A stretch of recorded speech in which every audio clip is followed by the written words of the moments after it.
I've decided to do individual topics instead of randomly doing things, and you guys voted for Dinosaur Revolution. Now, I was introduced to Dinosaur Revolution through this video, and I fell in love with the documentary series and rewatched it a lot. Mostly the second episode, which was my favorite. So I was quite happy about the outcome of the poll. Now, before I redesign some dinos, I want to give a quick review of the show.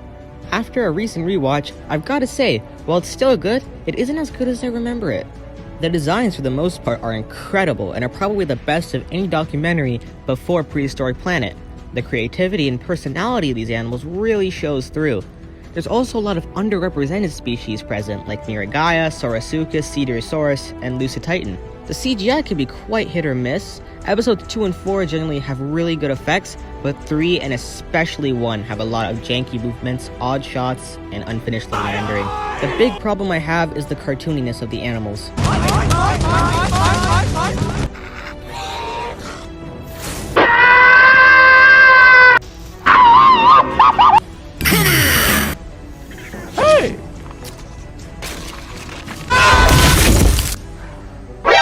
When I was younger, and heck, when I saw the Hoops and Dino Man review, I was a lot more forgiving of it and thought it was fine, but the humanization and really goofy moments kind of take away from the documentary.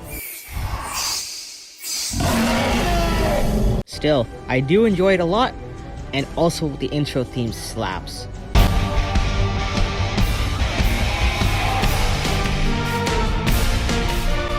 Now for the redesigns.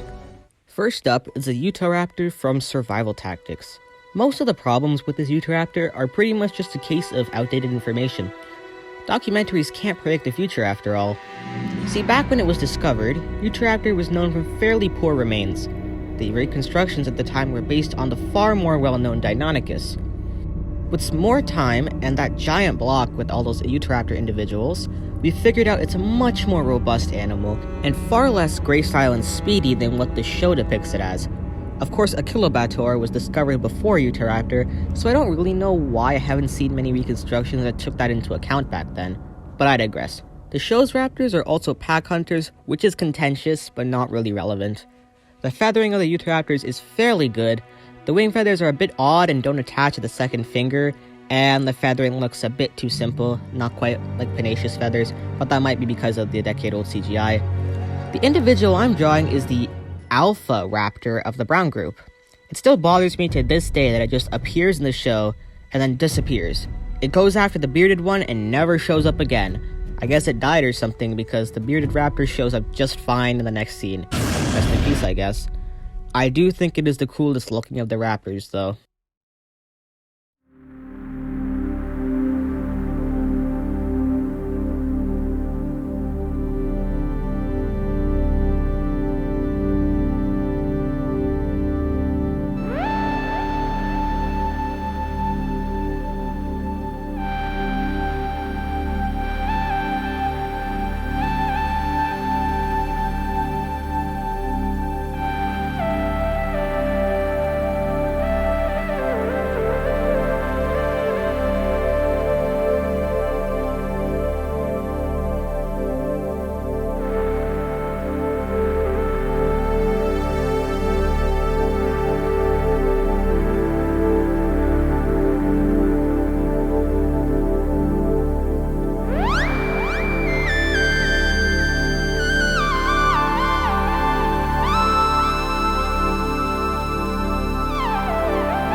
Next is the Neosaurus.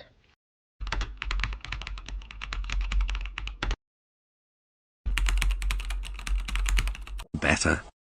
Next is the Tylosaurus. It's just called a mosasaur in the show, with a long snout, and the Dinosaur Evolution wiki says it's a Tylosaurus. Although, it calls the sharks in the segment Credolamna, when everywhere else says they're Pitoxyrhina, so who knows. The Tylosaurus has a lot of the same problems that mosasaur depictions had at the time. The show had an obsession with spikes, and this is no exception. Mosasaurs are varanoid lizards, and I can't think of a single extant varanoid with these spiky ridges. It's also very shrink-wrapped. Tylosaurus is a marine animal and would have most likely had fat deposits or maybe even something similar to blubber to keep it warm. All modern cetaceans have this, and so do sharks, which aren't shrink-wrapped in the show. She could also do with some lips. Pretty much every lizard has lips, and varanoids in particular have very gummy mouths, where the teeth are barely visible despite how big they are. So this isn't unreasonable.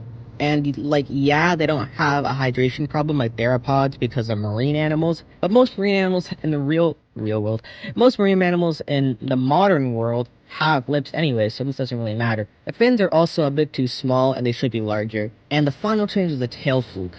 More recent discoveries have shown that mosasaurs had a caudal fluke similar to sharks, but pretty much just upside down.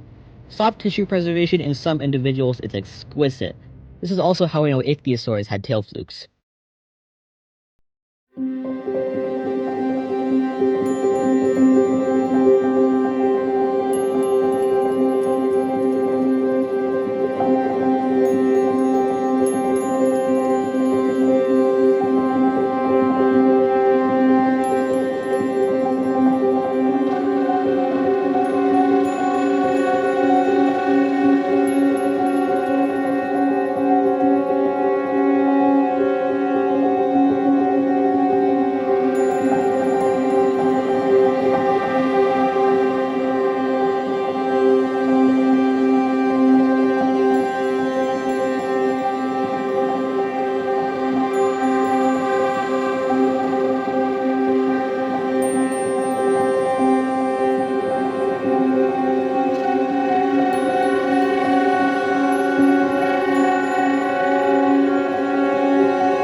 Finally, we have the mascot of the series, the iconic Dinosaur Revolution Tyrannosaurus. For the thumbnail of this video, I redrew Jack from the logo, but I'm going to do a full body one too, for two reasons. A, because it wouldn't be right to do a Dinosaur Revolution video without either a T-Rex or Broken Jaw, and B, I couldn't think of any other one I actually wanted to do. Most of the herbivores are just right enough that there isn't a point in doing them, and the same is true with a lot of the carnivores. Broken Jaw himself falls into that category, where he's kind of shrink-wrapped, but the anatomy by itself is pretty good.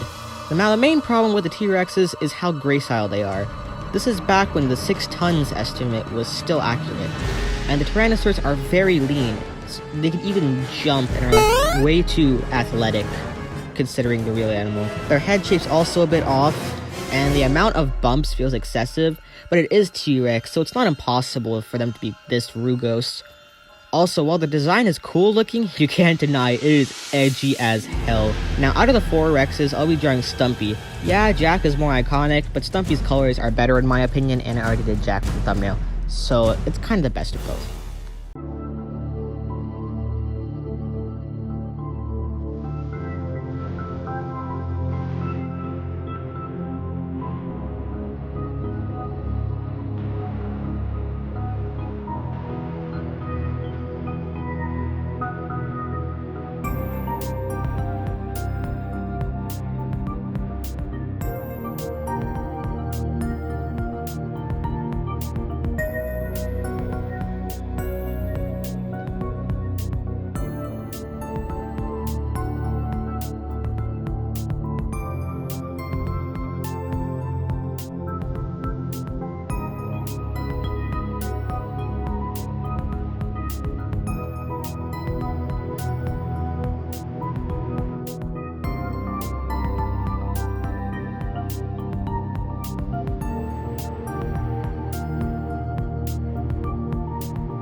Well, that ought to do it. Thanks for watching, guys. Make sure to like and subscribe, and I'll catch you in the next video.